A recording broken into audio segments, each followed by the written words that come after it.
Números 1.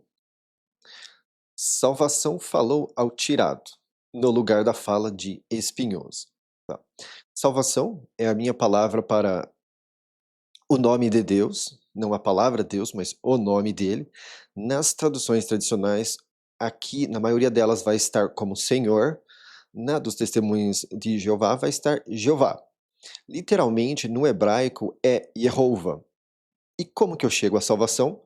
Por causa do nome de Jesus. Jesus significa Jeová é salvação. Então, se Jeová é salvação, então, no maior dos nomes, que é o de Jesus, então eu fui lá e encaixei salvação. E eu comecei a ver que os versículos, eles tomaram um formato, um significado ampliado ao substituir Jeová, a palavra, por salvação. Então é interessante porque não só o nome dele é salvação, mas ele também é a salvação. Então a coisa toda se encaixa, né? E aí no Novo Testamento eu chamo Jesus apenas de salvação, porque eu não vejo motivo em falar salvação é salvação. Então, como se fosse falar que, né, um é igual a um. Então, né? E tirado é Moisés. E tudo que for nome de pessoas está em vermelho, e o que for nome de lugares está em azul. E o único nome que eu não dou cor é salvação no Antigo Testamento. No Novo Testamento, Jesus, como salvação, está em vermelho. Né? Então aqui, ó, salvação falou ao tirado, que é Moisés, porque ele foi tirado da água, então a moça deu essa fama a ele. E lugar da fala. Aqui, nas traduções tradicionais, vai estar a palavra deserto. Só que, literalmente, é usado lugar da fala, né? Tem um M antes e depois é davar, que é fala, falar. Né? No, é usado dessa forma no grego do Novo Testamento e no Antigo Testamento também. E por que lugar da fala e não deserto? Quando você usa deserto aqui, tá, você explica que é um lugar seco, mas primeiro que literalmente não é isso.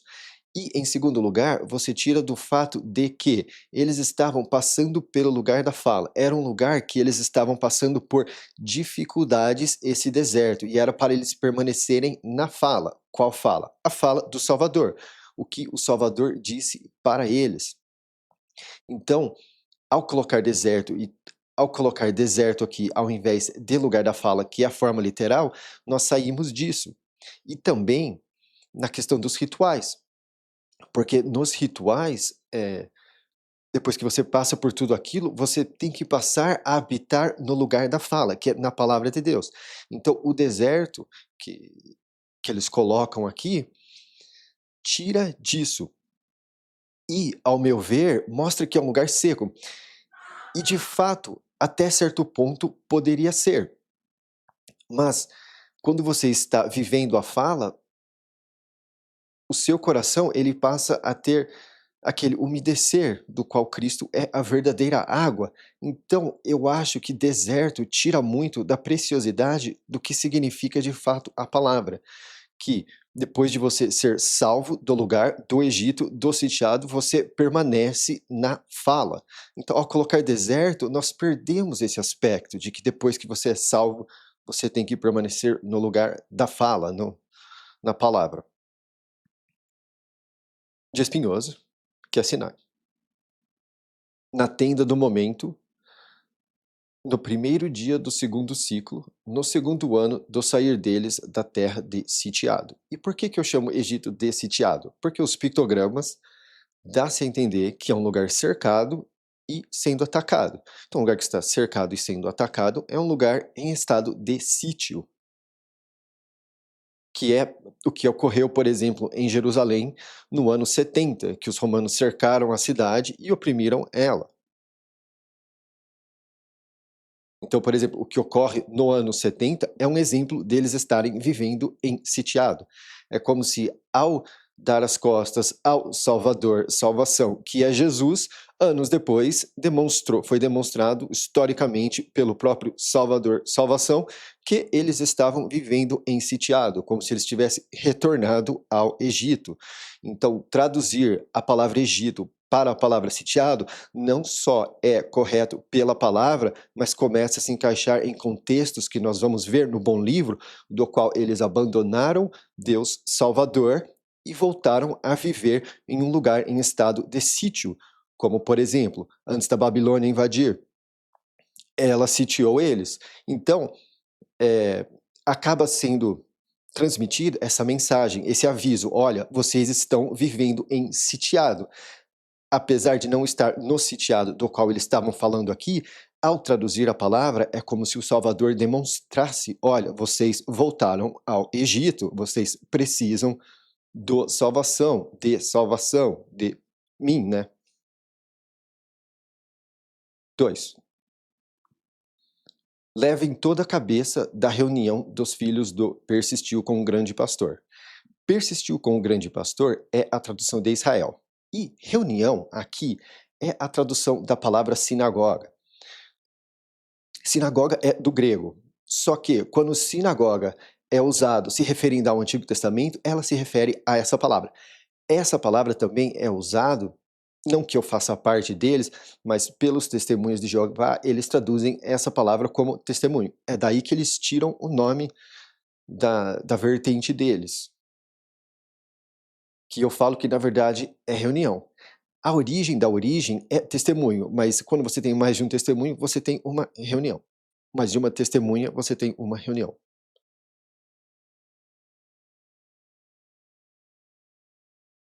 E, por exemplo, tem versículos que é usado em aglomerados que também usa-se a palavra sinagoga no Novo Testamento, na Septuaginta, para se referir. Então, eles usam tanto sinagoga para reunião, quanto para aglomerados, então, amontoados de coisas. Por exemplo, tem uma parte que fala de abelhas e usa a palavra sinagoga. Então, é, eu acho que tem um encaixe melhor, na minha opinião, como reunião. É uma reunião de abelhas ali. Então aí encaixa em todo lugar onde ela está dessa forma.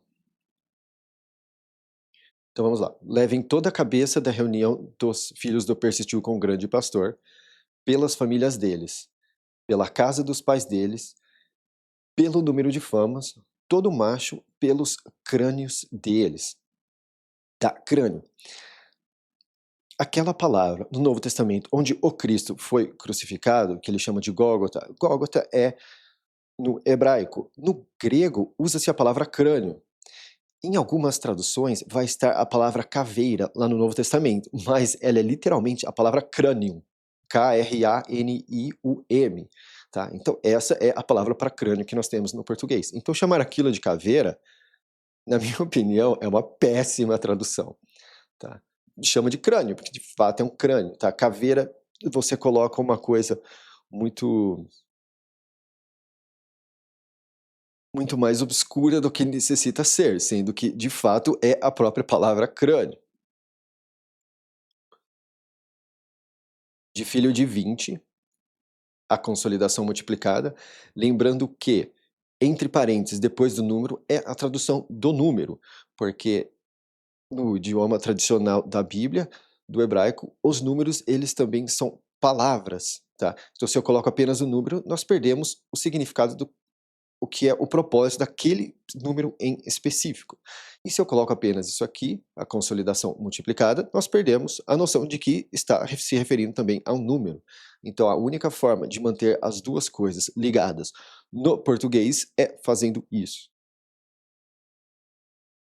De filho de 20, a consolidação multiplicada, anos e para cima, todo que sai para a mobilização em persistiu com o grande pastor, vocês vão considerar eles pelas mobilizações deles, você e o grande montanha. E aqui, né? Mobilização, nas tradicionais, vai estar como exércitos. Só que não tem caixa em todo lugar como exércitos, tá? E eu acho que é daí muito que eles tiram a ideia dos exércitos dos anjos no céu. Por quê? Porque essa palavra se usa para referir dos exércitos no céu, mas a partir do momento que isso aqui é uma mobilização, está se referindo à mobilização que acontece nas estrelas. Talvez seja exércitos de anjos ou coisa assim, talvez, mas literalmente é a palavra mobilização. E tem um encaixe duplo, porque se de fato é isso, poxa, legal, encaixa, mobilização, porque eles estão lá mobilizando. E se está se referindo a estrelas, também, porque as estrelas se movem. Tem uma mobilização que acontece no céu. Então, ao meu ver, né, é esse sentido mais prático. Agora, se tem isso por trás, do qual eu não vejo dessa forma, né, tudo bem. Mas mobilização atende às duas coisas e, de fato, é o que acontece. Porque um exército é uma mobilização. E, e quando é analisado, é usado também como verbo. Tá? Então, você vai chamar o quê? Exercitar? Mover como exército? Não, é mobilização. Então, vamos lá. Vocês vão considerar eles pelas mobilizações deles, você e o grande montanha. O grande montanha é o Arão. Ele é irmão mais velho de Moisés, que eu chamo de tirado, por 3 anos. 4. E com vocês vai estar todo e qualquer homem para a vara, cada homem que é cabeça para a casa dos pais dele. Por que vara? É como se é como se o tronco fosse o persistiu com o grande pastor, que é Israel. E daí ele tem 12 varas. Então, nas tradicionais, se eu não me engano, aqui vai estar tribo. Confirmar aqui. Vai estar como tribo. Vai estar como tribo. Só que, ao usar tribo, nós perdemos esse sentido de que é uma vara. Funciona como se fosse uma árvore. Por exemplo, nós chamamos de árvore genealógica. E cada galho, né, como se fosse uma vara, né, que faz parte da árvore, madeira. Então, vara. Então, é cada vara dessa árvore genealógica que é Israel, persistiu com o grande pastor. E por que, poxa, mas por que não coloca tribos para facilitar? Porque aí nós entramos em outra coisa. Vários lugares da Bíblia considera Israel persistiu com o grande pastor como a videira, né, o pé de uva. E então, quando começa a fazer isso, se você usa tribo aqui, a sua cabeça não liga esse aspecto, tá? E outra coisa também, mais adiante nós vamos ver parábolas, que eu chamo de ilustrações, nós vamos ver ilustrações da qual pessoas são consideradas árvores. E tanto que no Novo Testamento, lá no grego, o homem depois que ele passa a enxergar, ele começa a ver pessoas como árvores, porque está encaixando, ele passa a ver através da ilustração primeiro e depois ele vê o que de fato é, que também, ao meu ver, é o caminho que a pessoa que busca a salvação faz. Primeiro você enxerga as ilustrações, parábolas, e depois você começa a enxergar pelo que é. Pelo menos esse é o caminho que tem ocorrido comigo. Então você começa a ligar uma coisa à outra. E para poder raciocinar de uma forma mais íntegra e ligar conteúdos e contextos diferentes da Bíblia de uma forma mais harmoniosa, vara. 5. E estas são as famas dos homens que vão ficar de pé com vocês. Para o Vejam Filho. Vejam Filho é o Rubens, tá? Ele foi o filho mais velho do Persistiu com o Grande Pastor, que é Israel. O grande pastor é rocha, filho do campo é luz. Lembrando que eu não traduzo a palavra, essa palavra aqui, que é Shem, como nome, eu traduzo como fama. Porque os nomes, eles têm um propósito, eles têm uma tradução. Uma fama é dada. Por exemplo, tirado, Moisés tinha fama de tirado porque ele foi tirado da água. Então, não é apenas uma pronúncia, tem um significado por trás. Por isso que eu uso fama. Então, e ao traduzir, nós vemos que várias outras coisas encaixam, porque mostra o estado de espírito de inspiração dos pais quando os filhos nascem. Por exemplo, cada filho do Israel persistiu com o grande pastor, tem uma história por trás do qual a mãe cita alguma coisa assim. E nós vemos que isso acaba se ligando a outras coisas. Por exemplo, ouvido. Ouvido seria Simão, né? Quando nós vamos ao Novo Testamento, é Pedro. o primeiro nome de Pedro é Simão, tanto que chamam ele de Simão Pedro. E o que acontece? O significado dele é ouvido. E o que ele faz? Ele corta o ouvido de alguém com uma espada. Então, você começa, ao traduzir os nomes, famas, você começa a fazer várias ligações diferentes, você começa a viajar na sua cabeça do quanto cada coisa é um detalhe. Por exemplo, o fato de Simão Pedro ter cortado a orelha do homem e o nome dele ser ouvido, você tem um encaixe muito além aí que, se você refletir diante de o que era para Simão Pedro estar fazendo, que era ouvindo o que de fato Cristo estava falando para ele, e muitas vezes ele não ouvia direito, né? E depois o fato do nome dele ter sido mudado para rocha, né? Porque na verdade Pedro significa rocha, não é pedra. Então, você começa a ver as recomendações e o propósito todo de uma forma muito mais intensa. A reflexão sobre cada ponto dessas coisas, ela fica muito melhor. Então, né, para o Veja Filho, o grande pastor é Rocha, filho do campo é luz. Para o ouvido, que é Simão, o completude do grande pastor, filho do minha rocha é devastadora.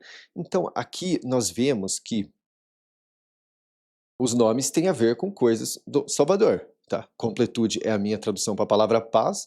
Grande pastor é as duas primeiras letras de Elohim, que eu traduzo como Salvador, que é o E e o L, que os dois pictogramas, o que parece ser é um grande pastor,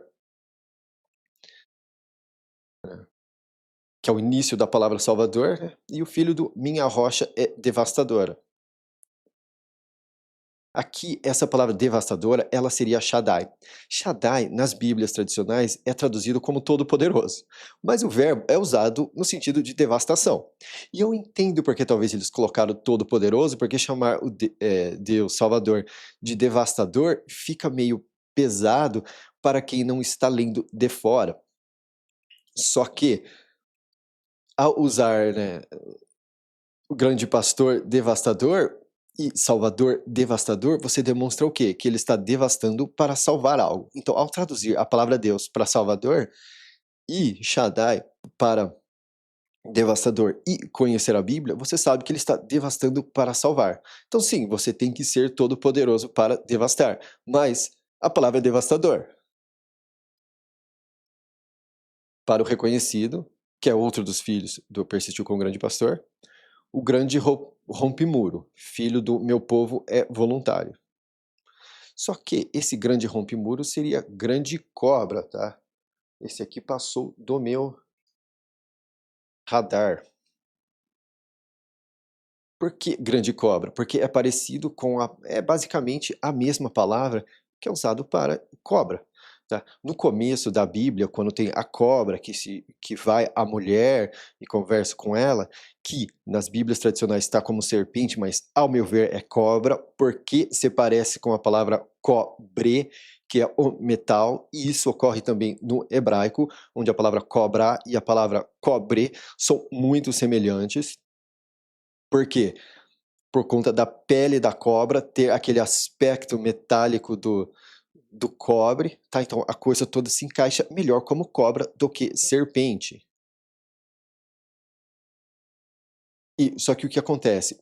Literalmente, cobra parece ser um rompe-muro, pela forma que a palavra é escrito. Só que, se eu uso rompe-muro lá e para o cobre também, fica muito estranho. Então, para ter mais noção, eu acabei usando cobra. Então vamos lá. Para o reconhecido, o grande cobra. Filho do meu povo é voluntário.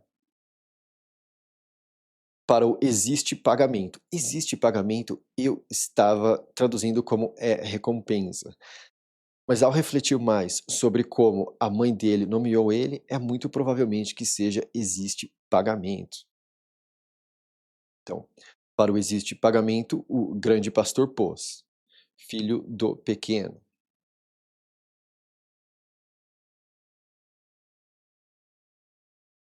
Para o moradia, que também não é moradia, é lar, porque moradia é aquele lugar de onde o Salvador fica, né, na tenda lá, no lugar da fala. E esse lar, ele tem uma especificidade um pouco maior do que moradia. Então, o que dá a se entender é que, de fato, o nome dele é lar e não moradia. Quando eu passei por aqui, ainda estava como moradia, mas ao refletir mais adiante, eu achei melhor a palavra lar. Em Gênesis, ainda vai estar como moradia, mas quando eu começar de novo na segunda edição, eu volto para lar, a menos que eu encontre algo mais correto. Então, para o lar, o grande pastor é pai, filho do grande força.